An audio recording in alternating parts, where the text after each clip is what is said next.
Yeah, hi, I'm Pete Cater. And what is it you do for a living? I'm a drummer. So what got you into the drumming world? Who, why, when? The reason I play drums is because of my late father. He was a semi-professional drummer based here in Birmingham, and from a very early age I started hearing his jazz records and some of the great people that were on those, and just because we had the instruments at home, it was really because of access. I think left to my own devices, I probably would have liked to have been a piano player, but we had drums in the house, so drums it was. And what sort of musical education did you get coming through the school system? I had no particular musical education of any kind. It was all very much osmosis at home, and just whatever the limited primary school curriculum was. Playing the recorder, I think, was probably about the extent of it. And then at grammar school, really nothing at all. And so you mentioned your father. Who else influenced you coming through the drumming world? I was influenced by the drummers that I heard on my dad's records, people like Buddy Rich, Joe Morello, Gene Krupa, Louis Bellson, Max Roach, Sonny Payne, Philly Joe Jones, a lot of great jazz drummers who were particularly prominent at that time in the 1960s and probably in the decade prior to my birth, and because those were the records that we had around the house. So I thought everybody listened to music like that. So you've been listening to these fantastic drummers all the time. Who is it you were emulating? Yes, I was inspired by the things I heard on records, and I think because when you're very, very young, you don't have any kind of restrictions on what may or may not be possible. And consequently, I thought that's really cool. I'd like to be able to do that too, without anybody saying that this level of attainment was at a ridiculously high level. I just thought it was a normal part of everyday life. So I think this is why it's good for young people to get access to great music from a very early age, because it kind of makes it attainable. So what was it like getting your very first paid gig?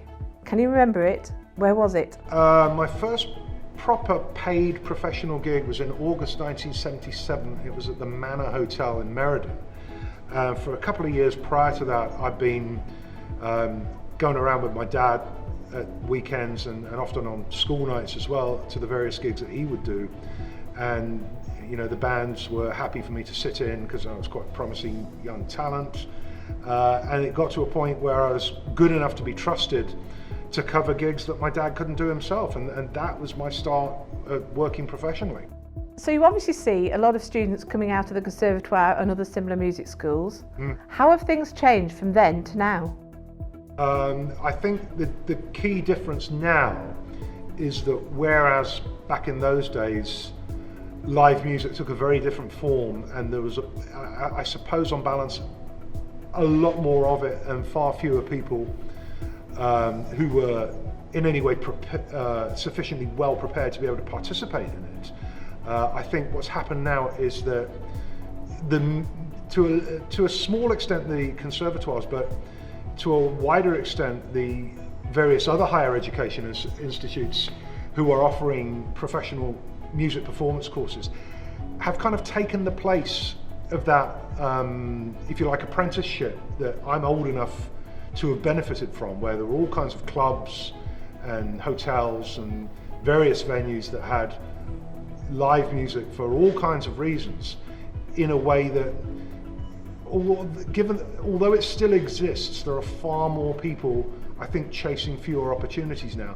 And because of access, because of the internet, because of the availability of information, there are far more people now who are capable of doing a relatively not too threatening, not overly challenging type of gig than when I was young. So I think that's the key difference.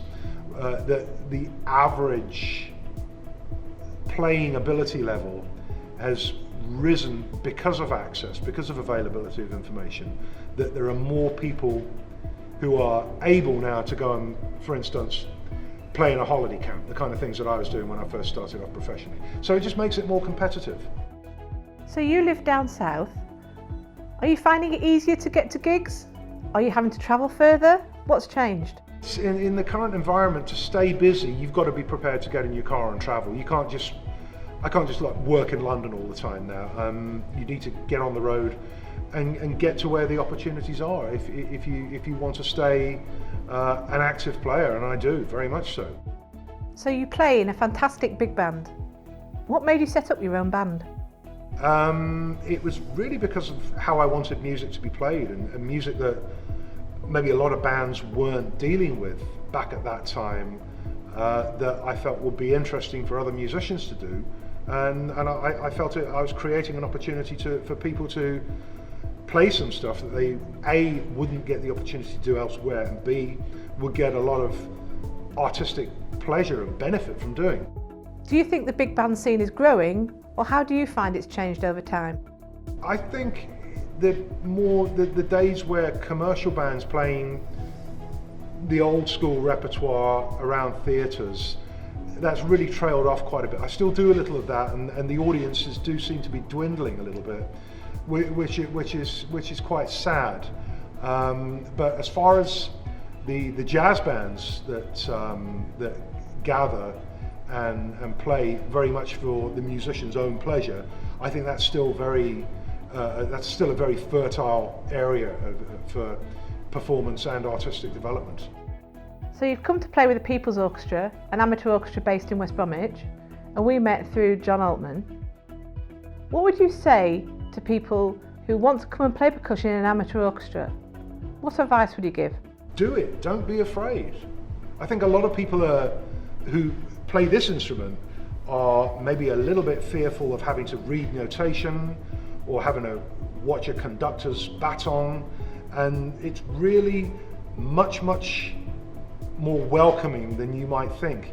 You know, there may be 60 other people on stage, but nobody else knows what you've got written on your chart, and they're not all going to turn around and laugh at you that you make a mistake, because they're too busy thinking about what they've got to do. So I think drummers who are, you know, comfortable and familiar with playing the instrument should embrace the idea of getting up and reading off a score with a group of other players, because it's great for your personal growth and development as a player too.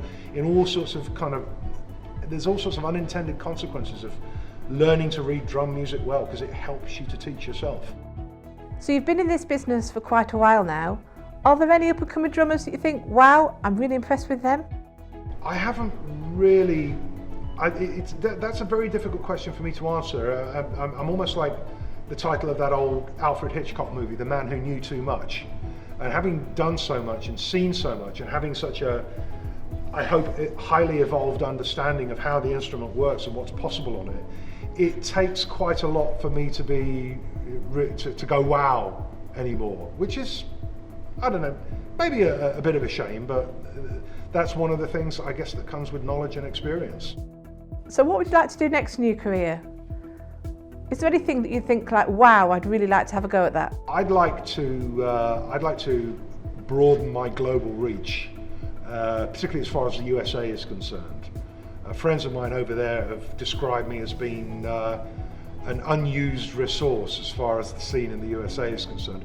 And maybe with the help of the drum company and people like that, and the DVD that I have coming out, maybe that's something I can be looking at in the future. So I keep my fingers crossed.